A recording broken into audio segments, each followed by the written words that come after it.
আমার কথায়, আমার মুখের কথায় আপনাদের কাজে লাগবে কিনা জানি না, কিন্তু মহান আল্লাহ রাব্বুল আলামিন 104 খানা কিতাবের মধ্যে সর্বশ্রেষ্ঠ কিতাব, তার নাম কি? পবিত্র কোরআন। এই কোরআনটা আল্লাহ রাব্বুল আলামিন কোন মানুষকে দেন নাই, শুধুমাত্র কেবলমাত্র রাসূল পাক সাল্লাল্লাহু আলাইহি সাল্লামকে এই পবিত্র কোরআন হাদিয়া দিয়েছেন। সুবহানাল্লাহ বলেন। কোরআন নাযিল হয়েছে রাসূলের উপরে। রাসূল পাক সাল্লাল্লাহু আলাইহি সাল্লাম কোরআনের গোলামি করবে না, কোরআনই রাসূলের গোলামি করবে। কোরআন রাসূলের গোলামি করবে, কোরআনের গোলামি রাসূল করবেন না। রাসূল হলেন রাহমাতাল লিল আলামিন। আল্লাহ রাব্বুল আলামিন সবেমাত্র কেবলমাত্র পার্সোনালিটি ভাবে আল্লাহ থেকে আমার রাসূলকে তৈরি করেছেন। যখন রাসূলকে তৈরি করেছেন আল্লাহ থেকে, তখন কোরআনের জন্মই হয় নাই। সুবহানাল্লাহ বলেন। সম্মানিত ভাইজানেরা, আল্লাহ পাকের আলহামদুলিল্লাহ সূরা থেকে সূরা নাস পর্যন্ত 6666 আয়াতের মধ্যে এক টুকরা আয়াত তেলাওয়াত করেছি। সংক্ষিপ্ত সময় আলোচনার মধ্যে মিলাদ এবং কিয়াম মোনাজাত হয়ে যাবে। গভীর মনোযোগ ধৈর্য সহকারে একটু শোনেন। আল্লাহ পাকের কোরআন সূরাতুল আম্বিয়ার 107 নম্বর আয়াত আমি পাঠ করেছি আপনাদের মধ্যে। আল্লাহ রাব্বুল আলামিন বলেন, আমি রব্বুল আলামিন আমার একটা জগৎ নয়, শুধু এই দুনিয়াটাই আমার জগৎ নয়, আমি রব্বুল আলামিন, আমি আল্লাহর 80,000 জগৎ।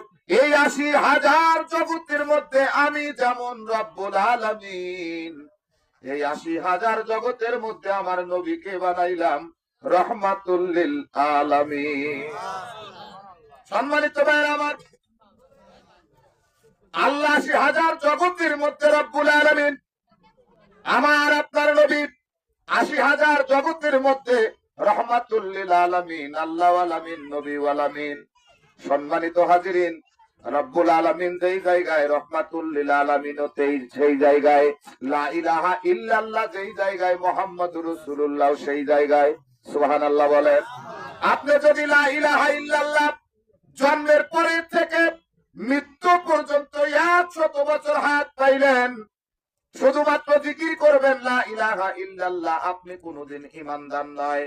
আপনার নেকি হবে পাহাড় পরিমাণ, নেকি রাখার জায়গা পাবেন না, কিন্তু আপনি ঈমানদার হতে পারবেন না। আল্লাহকে একতাবাদ জানার নাম ঈমানদার নয়। আমার ভাইজানেরা, আল্লাহকে একতাবাদ, আল্লাহকে এক জানার নাম হলো বিশ্বাসী। আমরা আল্লাহকে বিশ্বাস করি, আল্লাহ আছে, কি বলেন? আল্লাহ আছে এটাই বিশ্বাস করি, কিন্তু ঈমানদার হইতে চাইলে লা ইলাহা ইল্লাল্লাহর সাথে মুহাম্মাদুর রাসূলুল্লাহ পাঠ করতে হবে, তবেই হবে ঈমানদার। কিন্তু এখানে আমার আরেকটি কথা আছে, আমরা যেহেতু পীর মুরিদি করি, ওলি আল্লাহদের দরবারে যাই, লা ইলাহা ইল্লাল্লাহ মুহাম্মাদুর রাসূলুল্লাহ এই কালেমা একদিন আপনার হাতে হ্যান্ডকাপ দিয়ে জাহান্নামে নিয়ে যাবে। আপনি পড়লেন লা ইলাহা ইল্লাল্লাহ মুহাম্মাদুর রাসূলুল্লাহ, এটা পরে ঈমানদার হওয়া যায়। আবার এই কালেমা পড়বেন, আপনার হাতে হ্যান্ডকাপ দিয়া জাহান্নামের মধ্যে নিয়ে যাবে। এই কালেমা লা ইলাহা ইল্লাল্লাহ মুহাম্মাদুর রাসূলুল্লাহ, আপনি শুধু লোক দেখানো, অন্তরে বিশ্বাস নেই নবীর প্রতি। আপনি বললেন আমি কালেমা জানি, আল্লাহ তো তা বলেন নাই। আল্লাহ বলেছেন, হে রাসূল, আপনার হাতে হাত দিয়ে যারা কালেমা পড়লো, আপনার হাতের উপরে আমি আল্লাহর হাত রয়ে গেছে। আপনি একা একা কালেমা পড়লে হবে না, অবশ্যই একটা হাতের দরকার। কথা কন না কে? কারণ হলো আমাদের প্রতিবেশী, আমাদের গ্রামবাসী হয়তো আমাকে কে মানলো না সেটা আমার দেখারও নাই, বোঝারও নাই, কিন্তু আইন তো আইনের গতিতে চলে। কথা বলেন, আইন তো আইনের গতিতে চলে। সালাতের দলিল হলো দুইটা, একটা হলো আসসালাতুল মিফতাহুল জান্নাহ, নামাজ হলো বেহেশতের চাবি। কি বলেন? নামাজ কি? কিন্তু আরেকটা দলিল আছে, আসসালাতুল মিরাজুল মুমিনিন। সুবহানাল্লাহ বলেন। সালাত মানে আল্লাহর সাথে সাক্ষাৎ করা, সালাত মানে আপনার বিভিন্ন জায়গায় দৌড়ানো না। ব্যবসার হিসাব করার জন্য আল্লাহ সালাত দেন নাই। ছেলে মেয়ে মার্কেটে গেছে, দোকানে গেছে, এই হিসাব করার জন্য আল্লাহ সালাত দেন নাই। আল্লাহ সালাত দিয়েছেন আল্লাহর সাথে দিদার করার জন্য, সাক্ষাৎ করার জন্য। সালাত হলো মুমিনের জন্য মেরাজ। মেরাজ অর্থ হলো সাক্ষাৎ করা।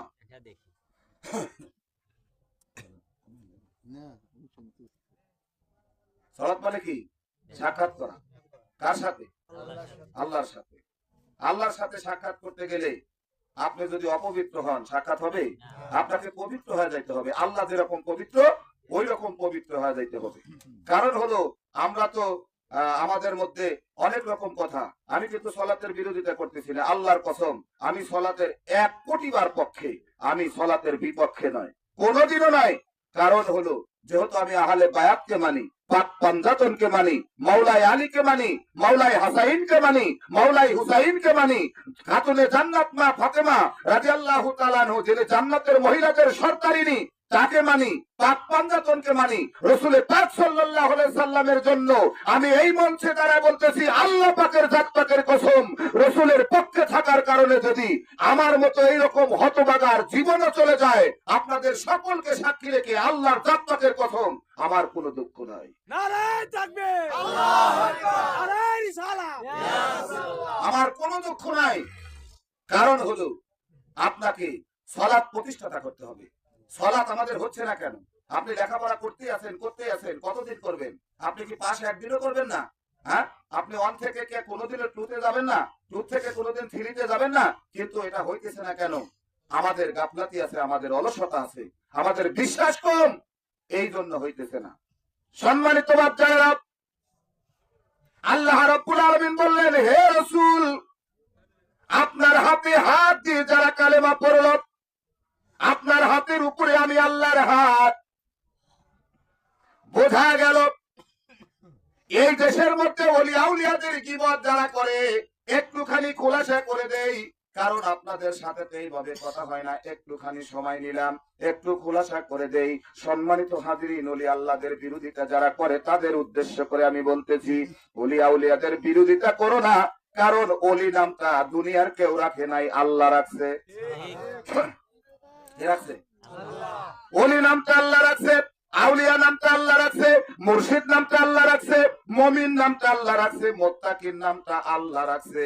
এই নামের বিরোধিতা যারা করবে, আল্লাহর কসম, তারা কোনো মানুষের বিরোধিতা করে না, ডাইরেক্ট আল্লাহর বিরোধিতা করে। আমি দলিল দিচ্ছি। সম্মানিত হাজির, যখন নবীদের যুগ, আদম আলাইহিস সালাম থেকে, আদি পিতা আদম আলাইহিস সালাম থেকে ঈসা রুহুল্লাহ পর্যন্ত, আমার আপনার নবী, রহমতের নবী, বরকতের নবী, যখন নবী দুনিয়াতে আসে নাই, আদম আলাইহিস সালামের আবির্ভাব।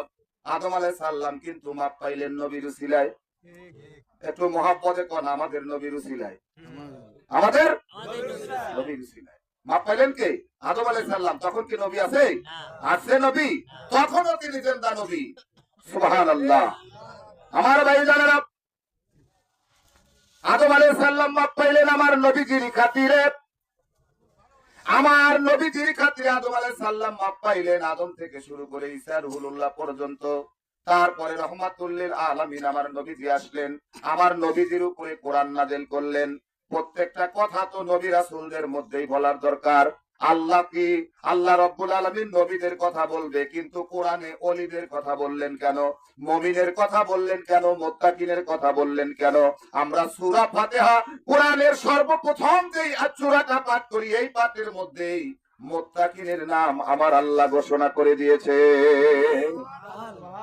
মুমিনদের জন্য সালাত, সলিমুদ্দি কলিমুদ্দির জন্য না। মুমিনদের জন্য সালাত আল্লাহ বলেছেন। সম্মানিত হাজিরিন, খুব খেয়াল করে আলোচনাটা শোনেন, কাজে লাগবে। যখন কোরআন নাযিল হলেন তখন নবীর যুগ, ঠিক না বলেন? আমার নবীর যুগ, তখন তো আউলিয়ার কথা বলার দরকার নাই, ওলির কথা বলার দরকার নাই, মুর্শিদের কথা বলা দরকার নাই। তাম দুনিয়া জানে না, কিন্তু আল্লাহ জানে। এমন একটি সময়, এমন একটি প্রেক্ষাপট, এমন একটি ধারাবাহিকতা চলে আসবে, যেই সময় ইসলাম থাকবে না, যেই সময় কালিমা থাকবে না, মুসলমান থাকবে না, ওই সময় রসুল পাক সাল্লাল্লাহু আলাইহি সাল্লাম পর্দা করবে, মদিনাতুল মুনাওয়ারা রওজা মুবারকে নবীজি ঘুমায় যাবে। এই কালেমার দাওয়াত কে দিবে?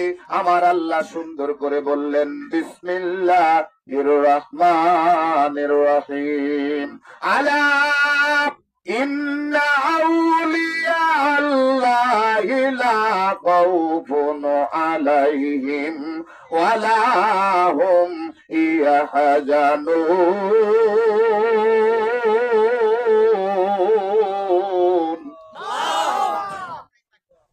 আল্লাহ জানে কোন সময় কি হবে। আমি ছোট্ট একটি কথা আপনাদেরকে বলবো। বগুড়া শাহ সুলতান বলকি রহমতুল্লাহ আলাইহি ওই বগুড়ার জমিনে মাহি সোয়ার বাগের পিঠে সোয়ার হইয়া ওই জায়গার মধ্যে আছে। আর আমাদের দেশে যত মৌলবীরা, আমরা যত বাহাস করি, মৌলবীরা যত নবীকে অকথ্য ভাষায় কথা বলি, আমি বলবো এই জায়গার মধ্যে যদি 500 মৌলবী এক জায়গা দাঁড়ায় আর দুই দিকে দুইটা বাঘ আসবে, কেউ থাকবে না, কেউ থাকবে থাকবে না। দুইটা বাঘ দুই দিক থেকে রওনা, একটা মৌলবীও নাই। আর শাহ সুলতান বলকি বাঘের পিঠে সোয়ার হয়ে আসছে। বাঘের পিঠে সোয়ার হয়ে আসলো। এই ক্ষমতা দুনিয়ার কারুর নাই।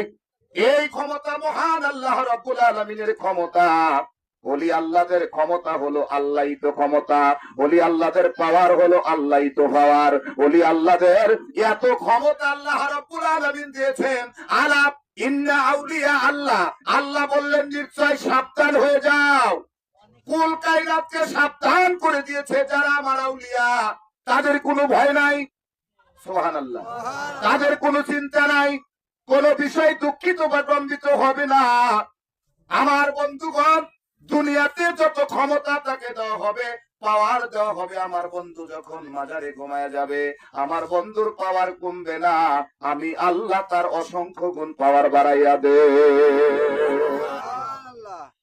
তোরা কেউ যাস না রে পাগলের কাছে, ওই যে তিনি পাগলে মিলছে মেলা ন যায় এসে, এলো রে ন যায় এসে, তোরা কেউ যাস না রে পাগলের কাছে। একটা নারকেলের মালা, তাতে জল তোলা ফেলা করম দোষী। পাগলের সঙ্গে যাবি, পাগল হবি, বুঝবি শেষে, মন রে মন বুঝবি শেষে, তোরা কেউ যাস না রে পাগলের কাছে। আমার ভাই জানেরা, আল্লাহ রাব্বুল আলামিন আউলিয়াদের ব্যাপারে কত সুন্দর ভাষায় কথা বললেন।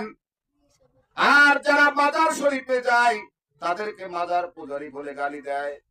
কথা কন না গে? আমাদের দেশের মাজার ভাঙ্গা সাফ করে দিল, মাজারে যাই এই জন্য মাজার পূজারি কয়। আসলে তো আমরা মাজার পূজারি না, কথা ঠিক না ব্যাঠি? আমরা মাজার পূজারি? মাজারকে পূজা করি? পূজা করি না। তোমার মধ্যে 3টা মূর্তি আছে, এই মূর্তি 3টা তুমি আগে সামাল দাও। কত নম্বর মুসল্লি তুমি আর কত নম্বর মুসলমান? কিয়ামতের ময়দানে তোমার অবস্থা খারাপ হয়ে যাবে। এদিকে নামাজ আদায় করেছিল, হুসাইনকে জবাই করে, নামাজকে জবাই করে নামাজ আদায় করেছিল। যাদেরকে পাক পাঞ্জাতন না বানাইলে এই সালাত শব্দ দুনিয়ার জমিনে আসতো না।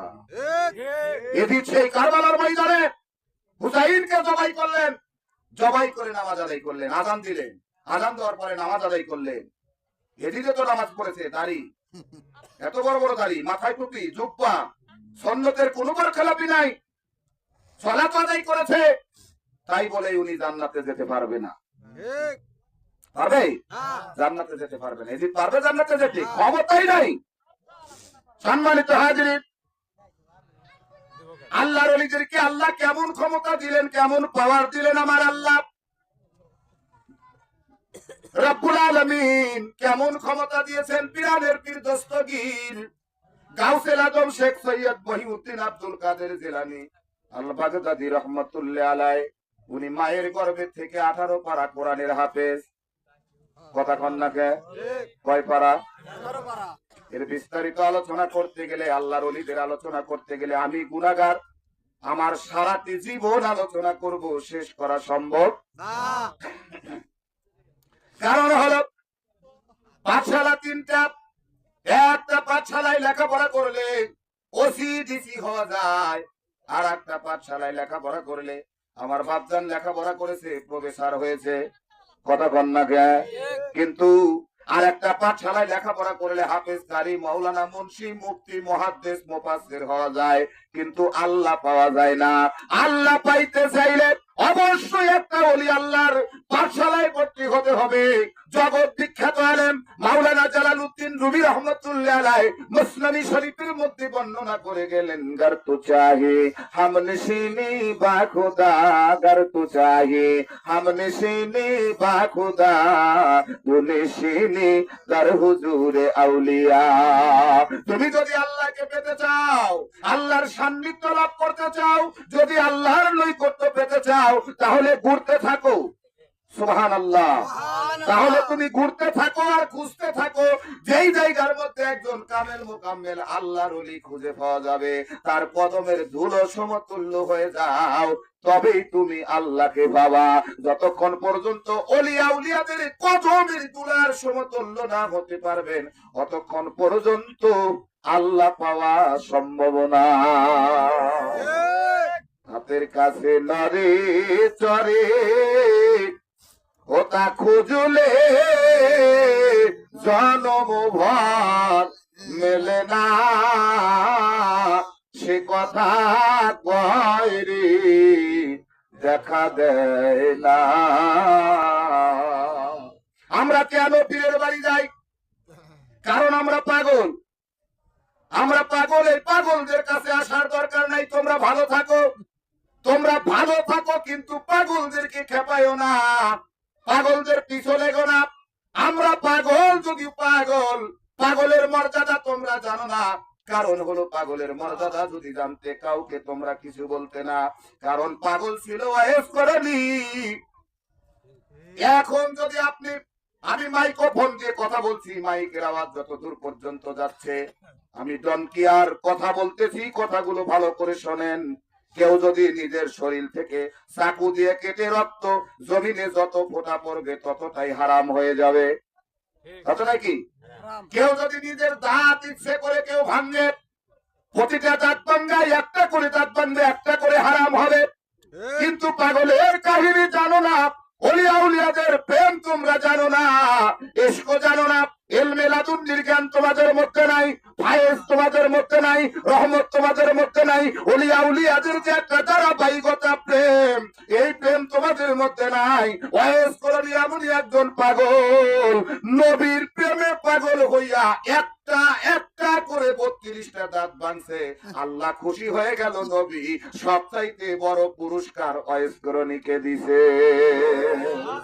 দয়াল তুমি বিনে এই জগতে আমার কেহ নাই, সুখে দুঃখে আমি তোমার মুখ দেখিলেই শান্তি পাই দয়াল, সুখে দুঃখে আমি তোমার মুখ দেখিলে শান্তি পাই, আমার কেহ নাই। আমার এ জীবন অন্ধকার ছিল, তোমার দয়ায় হইছে আলো গো। আমার এ জীবন অন্ধকার ছিল, দরদি তোমার দয়ায় হইছে আলো গো। এখন তোমায় ছেড়ে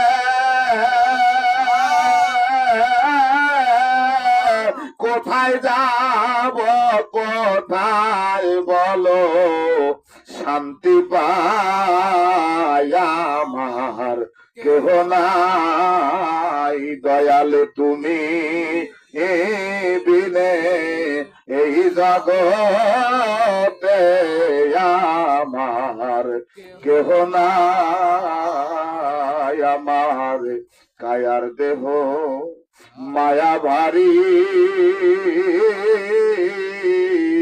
মনকে না বুঝাইতে পারি গো। আমি তোমাকে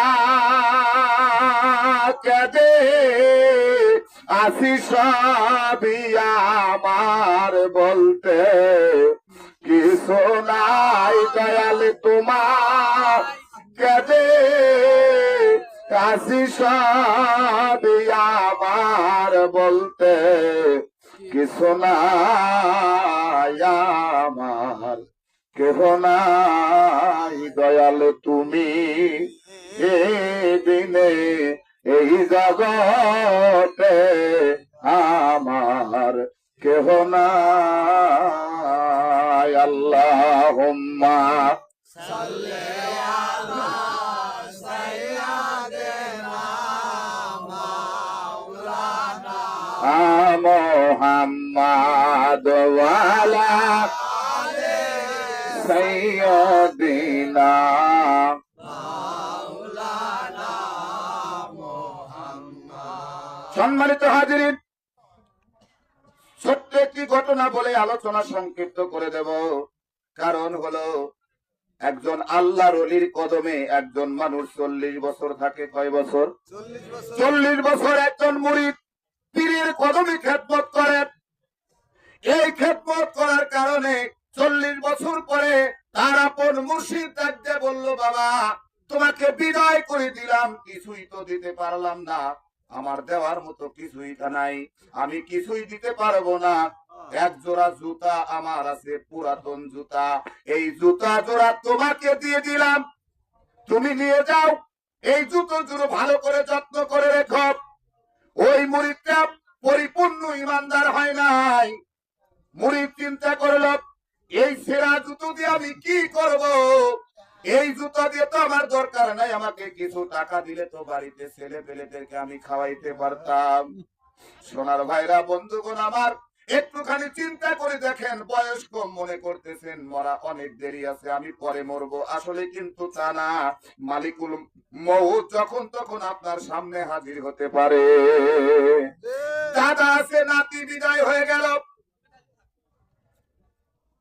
দাদা আছে, নাতি বিদায় হয়ে গেল, কেন কিসের জন্য চিন্তা করেন? হয়তো আমি অনেকদিন থাকবো না, একটুখানি খেয়াল করে আলোচনা শোনেন। সম্মানিত বাপজানেরা, এবার জুতা জোড়া হাতে করে নিয়ে যাইতেছে। এই জুতা দিয়ে আমি কি করব? কিছু টাকা দিলে তো ছেলে পেলেকে খাওয়াইতে পারতাম, কিন্তু জুতার যে কি মূল্য ওই তো তা জানে না। আমার ভাইজানেরা, ওই রাস্তা দিয়ে যাইতেছে, ওই গ্রামের মধ্যে সবচাইতে একজন ধনী মানুষ, ওই পীরের কাছেই মুরিদ। কেমন মুরিদ হয়েছিল, কি মুরিদ হয়েছিল তিনি? মুর্শিদকে কেমন ভালোবাসতেন, মুর্শিদকে কেমন ভালোবাসতেন? ওই জুতা নিয়ে বাড়ির কাজ দিয়ে যাচ্ছে, আর ওই জমিদার চিন্তা করতেছে, আজকে এই রাস্তার মধ্যে একটা সুঘেরান পাওয়া যায়, এই রাস্তায় তো এমন ঘেরান কোনোদিন পাওয়া যায় নাই, আজকে রাস্তার মধ্যে এত সুন্দর ঘেরান কেন? বাহিরে পাড়ায় দেখে ওনার মুর্শিদ কেবলার জুতা উনি হাতে করে নিয়ে যাচ্ছে। ডাক দিল, ভাইজান, সংক্ষিপ্ত আলোচনা। ডাক দিল, ভাইজান একটুখানি দাঁড়ান, আপনি কোথা থেকে আসলেন? কয় অমক দরবার থেকে আসলাম, 40 বছর থাকার পরে আমাকে একটা সেরা জুতা দিছে, এই জুতা দিয়ে আমি কি করব? জুতার আমার দরকার নাই। ওই জমিদার বলল, ভাইজান এই জুতাটা আমাকে দেন। এবার বলতেছে, আপনি এত বড় মানুষ, এই জুতা যে আপনি কি করবেন? সেরা জুতা। বললে এই জুতাটা আমাকে দেন, কারণ ওই জুতা দিয়ে তার মুর্শিদ কেবলার বাসনা। ভাই আমার ভাইজানেরা, প্রেমের কি ব্যাপার! মজনুর বাড়িতে লাইলির বাড়ির একটা কুকুর গেল, লাইলির বাড়ির একটা কুকুর গেছে, আর মজনু গলার মধ্যে জোরে জোরে কান্দে। সব মানুষ কয় এই মজনু পাগল হয়ে গেছে। মজনু কয়, আমি তো আসলেই পাগল। কয়, তুমি কুকুরের গলা ধরে কান্দো কেন? মজনু চোখের পানি ছেড়ে দিয়ে বলে, তোরা বুঝবি না, যদিও কুকুর হয়, এই কুকুরটা আমার লাইলির বাড়ির কুকুর, কারণ এই কুকুরের দিয়ে লাইলির বাসনা পাওয়া যায়। এবার জুতার বাসনা পাইয়া জমিদার কয়, ভাইজান কি মূল্য চান আপনি এই জুতাটার? বলতেছে, জুতার মূল্য আর কি, আমাকে কিছু টাকা দেন, আমি বাড়িতে যাইয়া ছেলে ফেলে নিয়ে খাবো, এর জন্য কিছু টাকার দরকার। বলল, আমাকে জুতাটা দেন আর আপনি আমার বাসায় চলেন। এবার বাসায় সঙ্গে করে লইয়া চলে গেলেন। যখন যাওয়ার পরে জুতাটা নিয়ে কি এত টাকা তাকে দিয়েছে, এই টাকাগুলো উনি দেখে বেহুশ হয়ে গেছে। কয়, এত টাকা দিয়ে আমি কি করবো? এই জুতার মূল্য কি এত হয় নাকি? আপনি আমাকে মান অপমান করতেছেন নাকি? কয়, না, এই সব টাকা আপনাকে দিলাম, সারা জীবন আপনি বসে বসে খাবেন, কোনোদিনও ফুরাবে না। জুতা দিয়ে গেল, টাকা নিয়ে গেল, যাওয়ার পরে ওই টাকা ফুরাইয়া গেছে, কিন্তু জুতা ওনার মুর্শিদ কাবলা দয়া করে ওই জুতা জোড়া দেখে দিয়েছিলেন। এই জুতাটাই জমিদার কেনার পরে ওই জমিদারের বাড়িতে ওনার মুর্শিদের বাড়ি হয়ে গেছে। সুবহানাল্লাহ বলেন। সকালবেলা বিকেল বেলা অনেক মানুষ, লাখ লাখ মানুষ সেই দরবারে যায়, দরবার সুন্দর হয়ে গেছে। আমার ভাইজানেরা, এর মধ্যে বিস্তারিত হাকিকত অনেক আলাপ আলোচনা আছে, আমি ওই দিকে আর যাব না।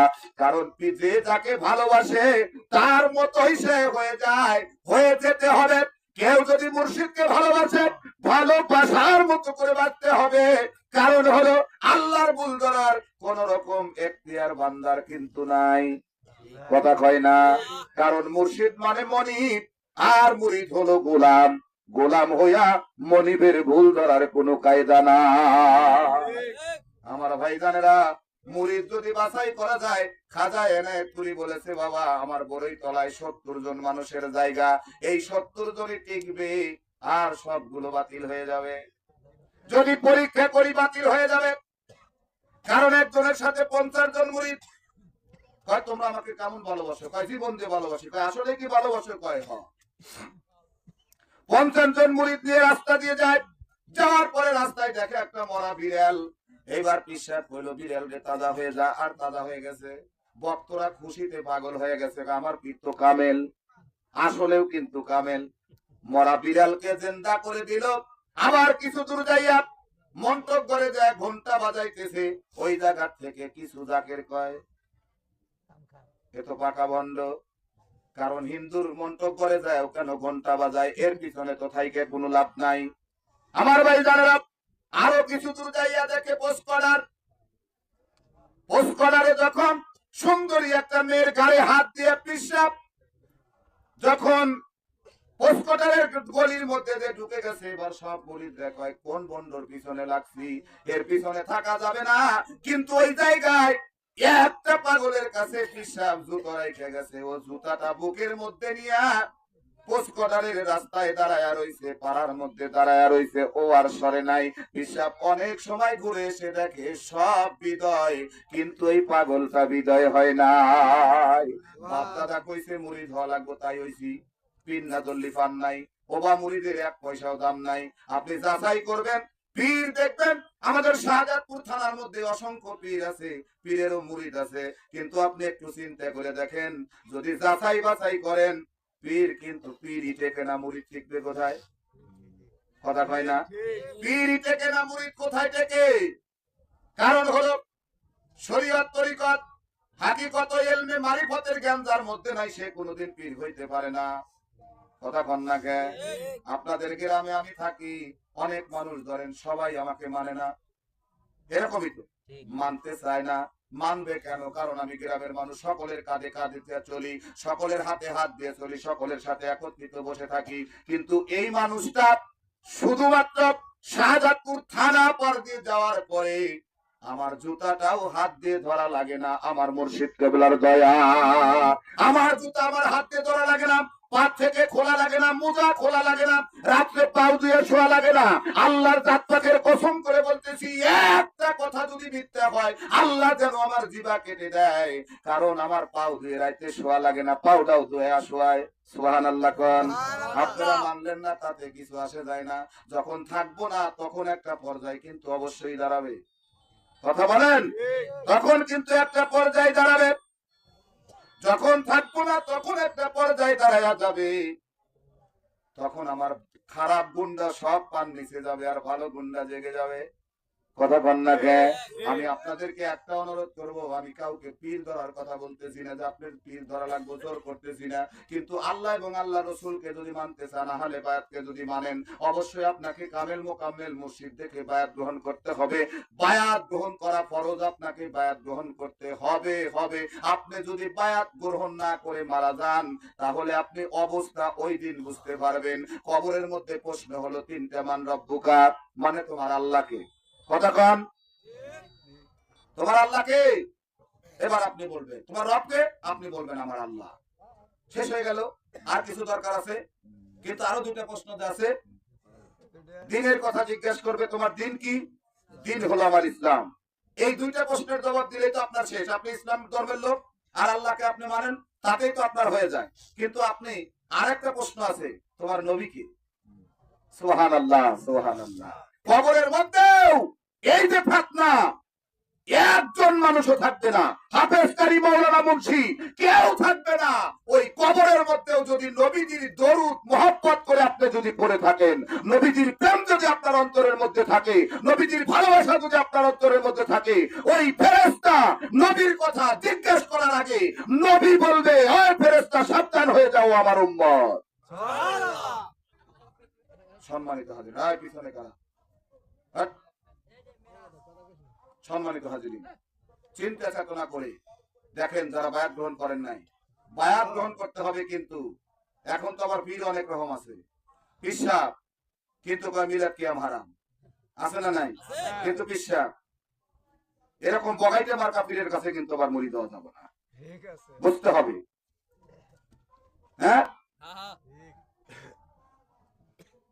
আমি তো আপনাদেরকে বলছি, বাদ যদি আসে সব দাঁড়াবেন না। কিসে? ভয়ে। কিসে? ভয়ে।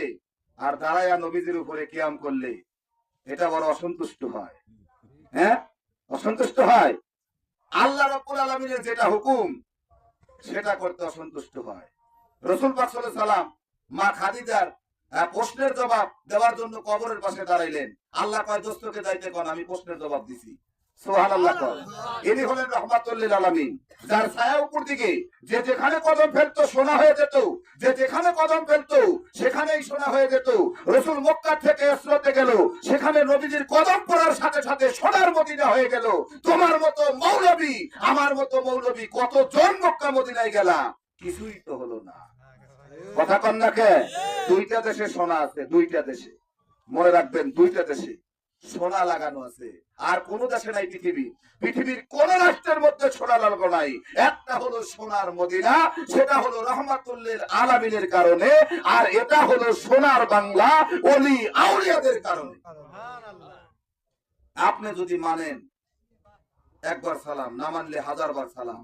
আপনার সাথে যুদ্ধ করতে আমি পারবো না, কারণ আমার গায়ে শক্তি নাই, আমার লাঠিও নাই, টাকাও নাই। কিন্তু আল্লাহর দরবারে যেটা বলবো, আল্লাহ অবশ্যই মদিনাওয়ালার খাতিরে একদিন না একদিন আপনার জুলুম, আপনার অত্যাচার, আপনি আমাকে জুলুম করতেছেন, অত্যাচার করতেছেন, এই জুলুম আমার মুর্শিদ কেবলার দয়া, আমার দয়ালের অনন্ত দয়ায় একদিন না একদিন সে ধ্বংস হয়ে যাবেই ইনশাআল্লাহ।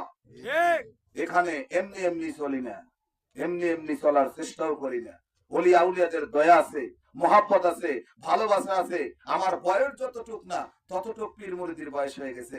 আমার আম্মা এখনো বেঁচে আছেন, 11 বছর বয়সে থেকে এই রাস্তায় আছি, এখন পর্যন্ত টিকে আছি। কত মানুষ ধ্বংস হয়ে গেল, পথভ্রষ্ট হয়ে গেল। আল্লাহ যাকে পছন্দ করে তাকে একজন ওলি আল্লাহর সন্ধান দেয়।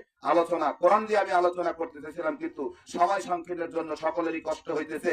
আল্লাহ যাকে হেদায়েত করে তার জন্য একজন কামেল মোকাম্মেল মুর্শিদ দেয়। আর আল্লাহ নিজে যাকে পথভ্রষ্ট করে দেয় সে কোনোদিন পথ খুঁজে পায় না, কোন কামেল মোকাম্মেলের সন্ধান পায় না। আল্লাহ পাক আমাদের সকলকে মাফ করুক, জোরে বলে আমিন।